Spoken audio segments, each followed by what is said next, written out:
Paulo Coelho's Adultery, translated from the Portuguese by Margaret Jewel Costa and Zoe Perry, read by Lailani Ambor. Every morning when I open my eyes to the so-called new day, I feel like closing them again, staying in bed, and not getting into. But I can't do that. I have a wonderful husband who is not only madly in love with me, but also the owner of the large investment fund. Every year, most much to his distaste, he appears in Bilan magazine's list of 300 richest people in Switzerland. I have two children who are, as my friends say, my reason for living. I get up early to make their breakfast and take them on the 5-minute walk to school, where they spend all day allowing me to work and fill my time. After school, a Filipina nanny looks after them until my husband and I get home. I enjoy my work. I'm a highly regarded journalist and at a respectable newspaper that can be found in almost all the news kiosks in Geneva, where we live. Once a year, I go on holiday with a whole family, usually to some far-flung paradise with marvelous beaches where you stay in exotic cities inhabited by very poor people who makes us feel richer, more privileged, and more grateful for the blessings life has bestowed upon us. But I haven't introduced myself. Pleased to meet you. My name's Linda. I'm in my 30s, 5 foot 8, 150 pounds, and I wear the best clothes that money can buy thanks to my husband's generosity, limitless generosity. I arouse desire in men and I envy in other women. And yet, every morning when I open my eyes to his ideal life that everyone dreams of having but few achieve, I know the day will be disaster. Until the beginning of this year, I didn't question anything. I simply got on my life, although now and then I feel guilty about having more than I deserved. One day, though, while I was making everyone breakfast, it was spring, I remember, and the flowers were just beginning to open in the garden, and I asked myself, is this it? I shouldn't have asked that question. It was all the fault of a writer I've interviewed the previous day who at one point said, I haven't the slightest interest in being happy. I prefer to live life passionately, which is dangerous because you never know what might happen next.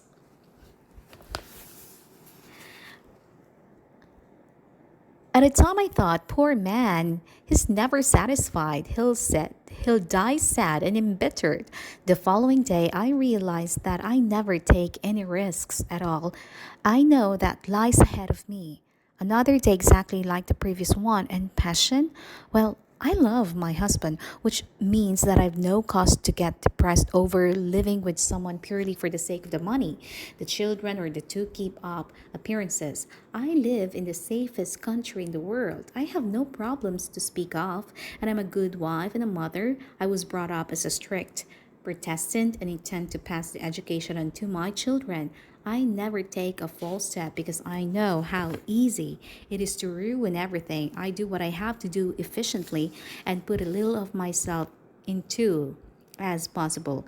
When I was younger, I experienced the pain of unrequited love, just like any other normal people. Since I'm married, though, time has stopped. Until that is, I came across the horrible writer and his answer to my question. I mean, what's wrong with the routine and boredom? To be honest, nothing at all. It's just a secret fear that everything could change from one moment to the next, catching me completely unawares.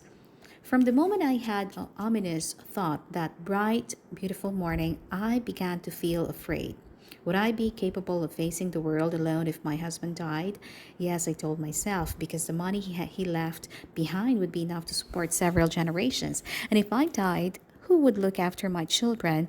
My beloved husband? But he would surely remarry because he's rich, charming, and intelligent.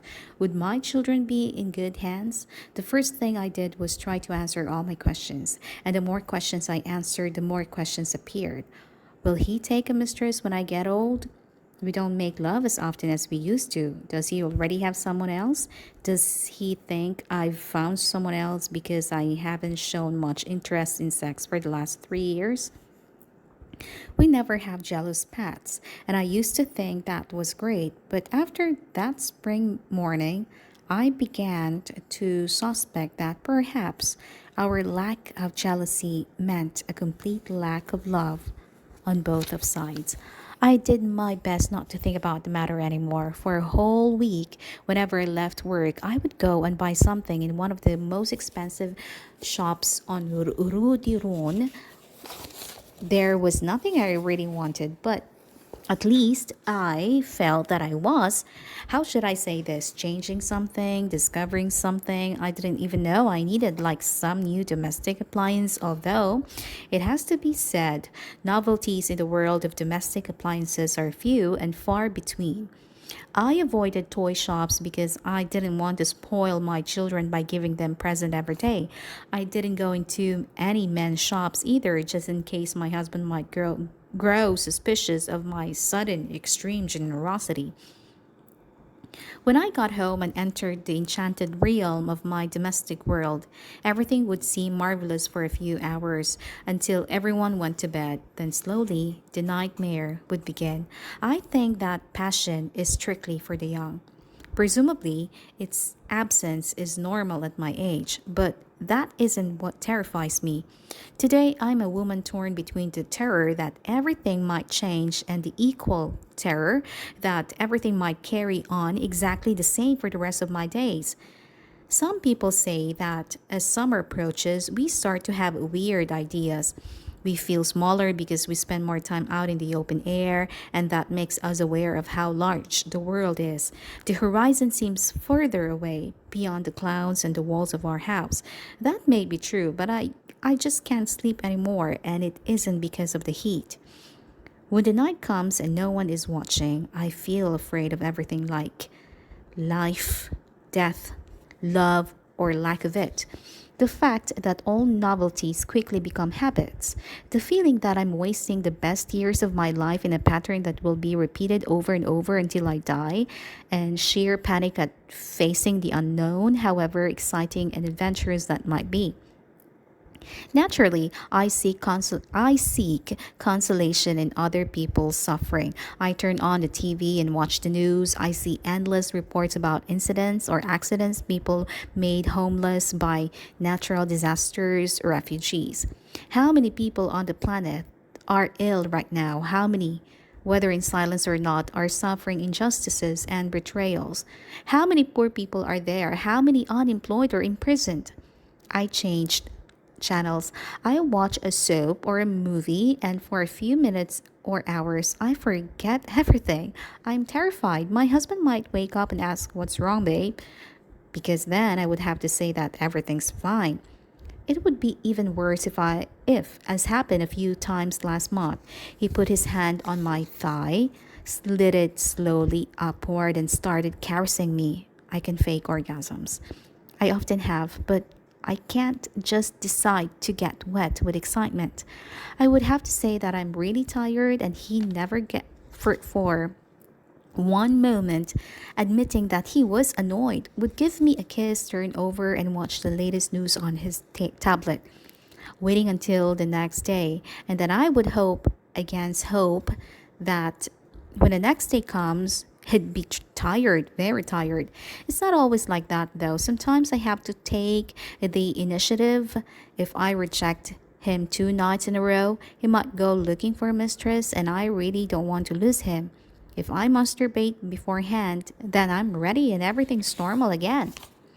Normal means that nothing will ever be as it was in the days when we were still a mystery to each other.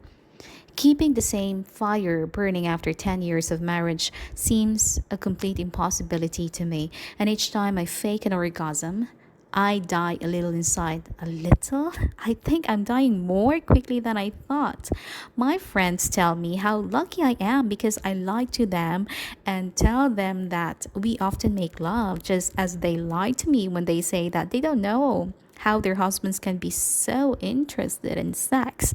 They say that sex in marriage is interesting only for the first 5 years, and then after that calls for a little imagination. Closing your eyes and imagining your neighbor lying on top of you, doing things your husband would never dare to do. Imagining having sex with him and your husband at the same time. Imagining every possible perversion, every forbidden game.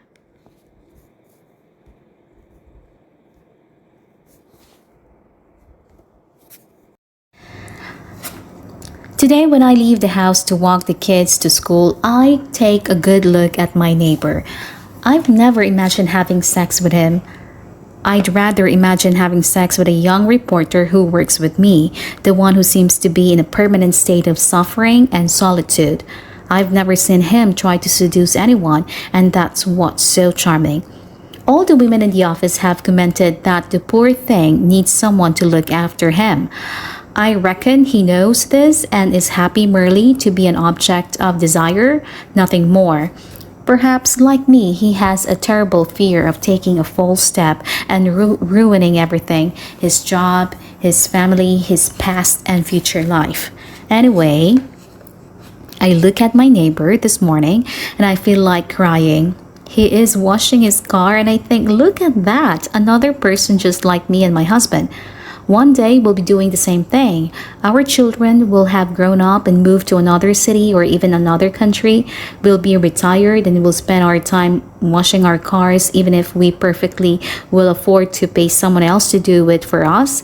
After a certain age, you have to do irrelevant things to pass the time, to show others that your body is still in working order, to express that you still appreciate the value of money and still carry out certain humble tasks. A clean car won't exactly change the world, but this morning it is the only thing my neighbor cares about. He says good morning, smiles, and goes back to his work as if he were polishing a rotten sculpture.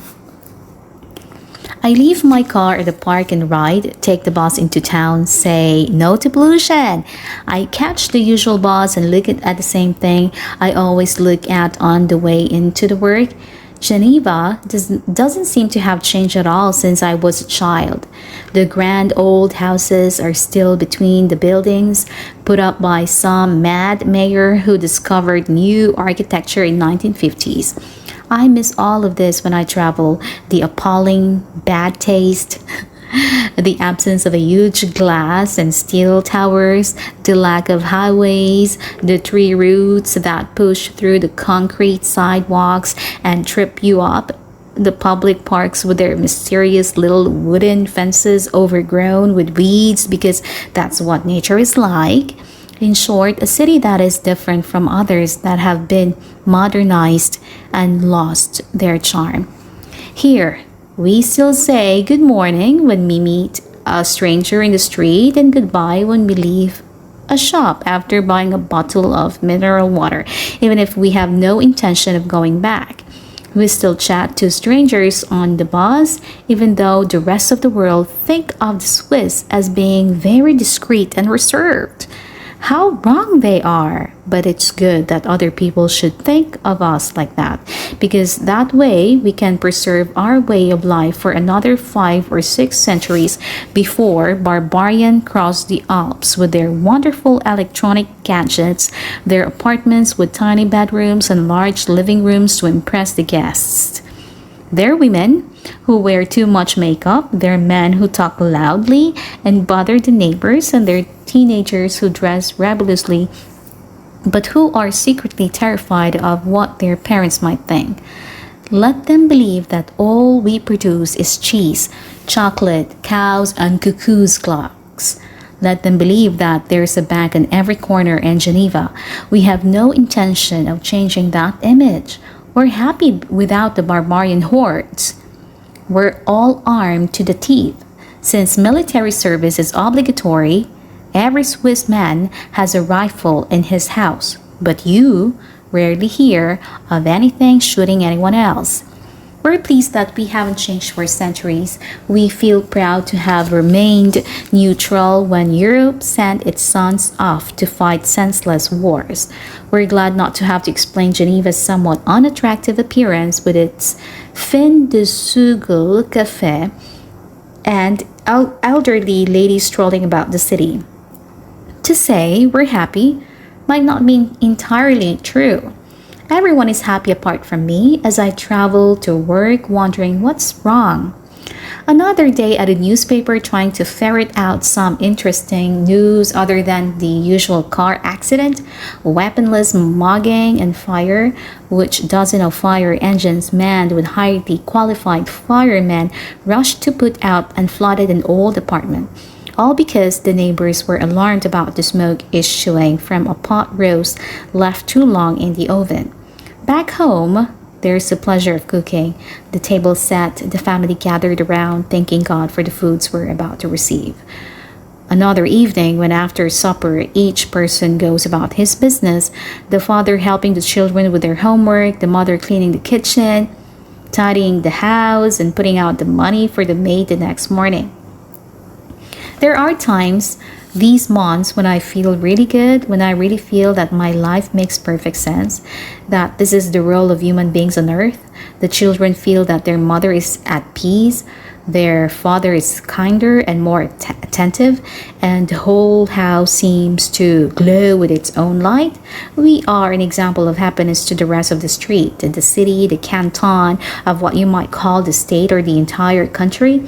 And then suddenly, for no reason, I get into the shower and burst into tears. I can cry there because no one can hear my sobs or ask me the question I hate most. Are you all right?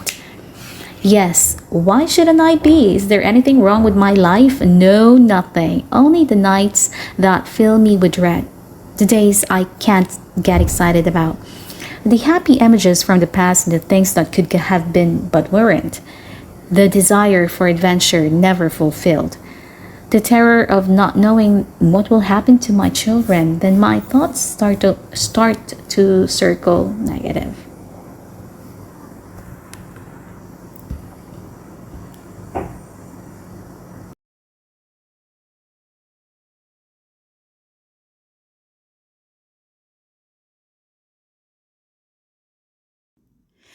Then my thoughts start to circle negative things, always the same, as if there were a devil watching from one corner of the room, ready to leap out and tell me what I call happiness is merely a passing phase, that nothing lasts. Surely I know that. I want to change. I need to change. Today at work, I got ridiculously uptight simply because an intern took longer than usual to find the material I wanted. I'm not normally like that, but I'm gradually losing touch with myself. It's silly to blame it all on the writer and his interview. That was months ago. He merely took the top off a volcano that could have erupted at any moment, sowing death and destruction around it. If I hadn't been for him, it would have been a film, a book, or someone else I happen to talk to. I imagine that some people spend years allowing the pressure to build up inside them without even noticing, and then one day, some tiny incident triggers a crisis. Then they say, I had enough. I don't want this anymore. Some commit suicide, others get divorced, some go to poor parts of the Africa to try to save the world. But I know myself. I know that my only reaction will be to repress my feelings until a cancer starts eating me up inside, because I do actually believe that many illnesses are the results of repressed emotions. I wake at 2 in the morning and lie starting up at the ceiling, something I've always hated, even though I know I had to get up early to go to work. Instead of coming up with a productive question like, what's happening to me? I let my thoughts spiral out of control. For days now, although not that many, Thank God I have been wondering if I should go to a psychiatrist and seek help. What stops me isn't my work or my husband, but my children. They couldn't understand what I'm feeling at all. Everything grows more intense. I think about marriage, my marriage, in which jealousy plays no part. But we women have a sixth sense. Perhaps my husband had already met someone else and I'm unconsciously responding to that, and yet I have absolutely no reason to suspect him. Isn't that absurd? Can it be that of all the men in the world, I have married the one who is absolutely perfect? He doesn't drink or go out at night, and he never spends a day alone with his friends. The family is his entire life. It would be a dream if it weren't a nightmare because I have to reciprocate. Then I realize that words like optimism and hope, which appear in all of those self-help books that claim they'll make us more confident and better able to cope with life, are just that, words. The wise people who pronounce them are perhaps looking for some meaningful in their own lives and using us as a guinea pigs to see how we'll react to the stimulus. The fact is, I'm tired of having such a happy, perfect life, and that's the only sign of a mental illness. That's what I fall asleep thinking. Perhaps I really do have a serious problem. I have a lunch with a friend. She suggests meeting at a Japanese restaurant I've never heard of, which is odd because I adore Japanese food. She assures me that it's an excellent place, although quite some way from where I work. It takes ages to get there. I have to take two buses and ask someone the way to the gallery home to the supposedly excellent restaurant.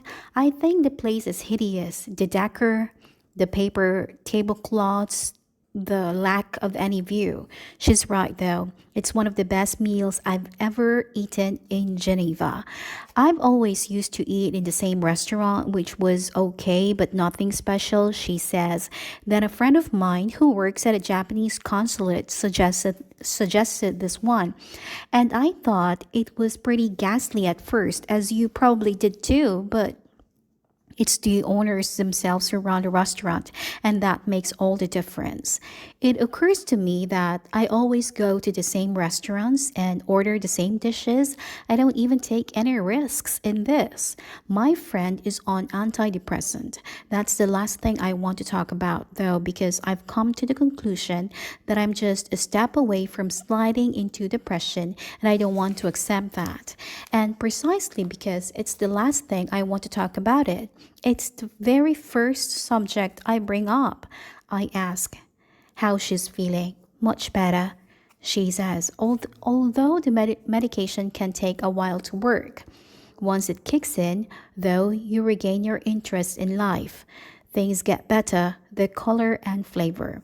In other words, suffering has become yet another source of income for the pharmaceutical industry. Feeling sad? Take a pill and problem solved. I ask, very gingerly, if she would be interested in collaborating on a major article on depression for the newspaper. There's no point.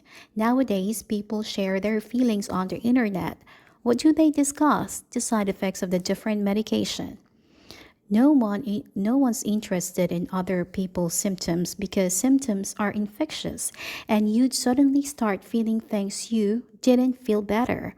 Is that all? No, there are medication exercises too, but I don't think there's much more use. I only started to get better once I accepted that I had a problem. But doesn't it help to know you're not alone? Isn't talking about depression effect good for other people too? No, not at all. If you've just emerged from hell, you don't know what life is like down there right now. What did you put up with it for so many years? Because I didn't believe I could be depressed, and because whenever I talked about it with you or with other friends, everyone said it was nonsense, that people with real problems don't have time to feel depressed. It's true. That's exactly what I said. I insist. Wouldn't an article or a blog help people to better cope with an illness and seek help? I'm not depressed myself, of course, and don't know how it feels. Could she tell me a bit about it?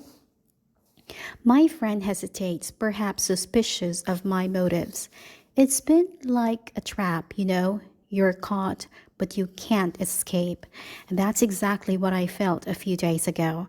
She starts listing a whole series of things that are apparently common to those who have visited what she calls hell. Not wanting to get out of the bed, feeling that the simplest task requires a Herculean effort, being ridiculed with guilt because you have no reason to feel like this when there are so many people in the world who are really suffering. I try to concentrate on the excellent food, but it has already started to lose its flavor. My friend goes on, apathy, pretending to be happy, pretending to be sad, pretending to have an orgasm, pretending to have fun, pretending that you've slept well, pretending that you're alive. Until there comes a point where you reach an imaginary line and realize that if you cross it, there will be no turning back. Then you stop complaining because complaining means that you are at least still battling something. You accept the vegetative state and try to conceal it from everyone, and that's hard work. And what caused your depression? Nothing in particular, but why so many questions? Are you feeling depressed too? Of course not. Best to change the subject. We talk about politician I'm going to interview in a couple days' time. He's a boyfriend of mine from high school who probably doesn't even remember that we once even changed a few kisses that he touched my breast. My friend is thrilled. I'm on the other hand, trying not to think about anything, keeping my reactions set to automatic. Apathy. I haven't yet reached that stage. I'm still at a complaining one, but I imagine that soon, in the matter of months, days, or hours, a complete lack of interest will set in that will be very hard to dispel. It feels like my soul is slowly leaving my body and heading off to an unknown place, some safe place where it doesn't have to put up with me and my night terrors. It's as if I weren't sitting in an ugly Japanese restaurant with delicious food, experiencing everything as though it were just a scene in a film I'm watching without wanting or being able to stop it. I wake up and perform the usual ritual, brushing my teeth, getting dressed for work, getting into the children's bedroom to wake them up, making breakfast for everyone, smiling and saying how good life is. In every minute and gesture, I feel and I wait. I can't identify, like an animal who can't quite understand how it caught up in a trap. My food has no taste. My smile, on the other hand, grows even wider so that no one will suspect, and I swallow my desire to cry. The light outside seems gray. Yesterday's conversation did not no good at all. I'm starting to think that I'm headed out of the indignant phase and straight into apathy. And does no one notice? Of course not. After all, I'm the last person in the world to admit that I need help. This is my problem. The volcano has exploded and there's no way to put the lava back inside. Plant some trees, mow the grass, and let the sheep out of the graze. I don't deserve this. I've always tried to meet someone's expectation, but now it's happened and I can do anything about it except take medication. Perhaps today I'll come up with an excuse to write an article about psychiatry and social security. The newspaper loves that kind of thing and find a good psychiatrist to ask for help. I know that that's not ethical, but that's not everything is. I don't have an obsession to occupy my mind. For example, dieting or being OCD and finding fault with the cleaning lady who arrives at 8 in the morning and leaves at 5 in the afternoon, having washed and ironed the clothes and tidied the house, and sometimes having even done the shopping too. I can't vent my frustration by trying to be super mom because my children would resent me for the rest of their lives. I go off to work and again see the neighbor polishing his car. Wasn't he doing that yesterday? Unable to resist, I go over and ask him why. It wasn't quite perfect, he says, but only after having said good morning, asking about the family and noticing what a perfect dress I'm wearing. I look at a car. It's an Audi. One of Geneva's nicknames is, after all, Audi Land. It looks perfect, but he shows me one or two places where it isn't as shiny as it should be. I draw out the conversation and end up asking what he thinks people are looking for in life. Oh, that's easy enough. Being able to pay their bills, buying a house like yours or mine, having a garden full of trees, having your children or grandchildren over for Sunday travel lunch, traveling the world once you're retired. Is that what people want in life? Isn't it really? There is something very wrong with this world, and it is just the wars going on in Asia or in Middle East. Before I go to the newspaper, I have to interview Jacob, my ex-boyfriend from high school. Not even that cheers me up. I am really losing interest in things.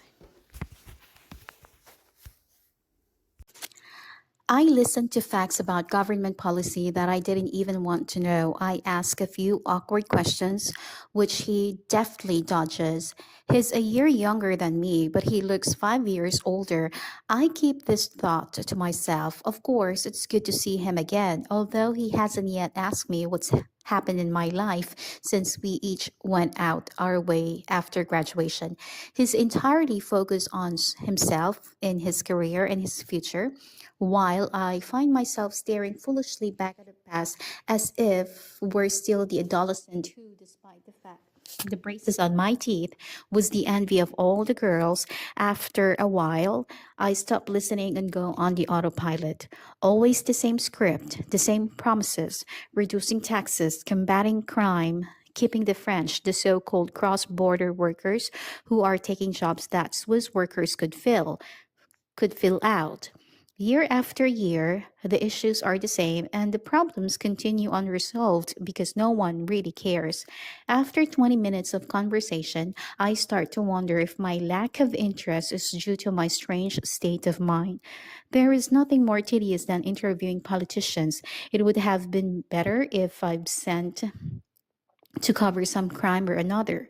Murderers are much more real. Compared to representatives of the people anywhere else on the planet, ours are the least interesting and the most insipid. No one wants to know about their private lives. Only two things create a scandal here: corruption and drugs. It takes one gigantic proportion and gets wall to wall cover age because there's absolutely anything else of interest in newspapers.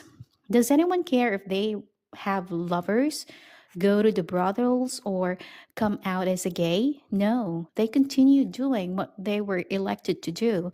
And as long as they don't blow the national budget, we all live in peace.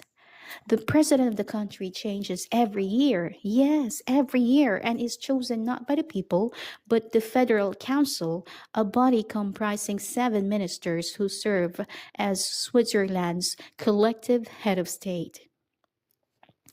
Every time I walk past the museum, I see endless posters calling for more plebiscites.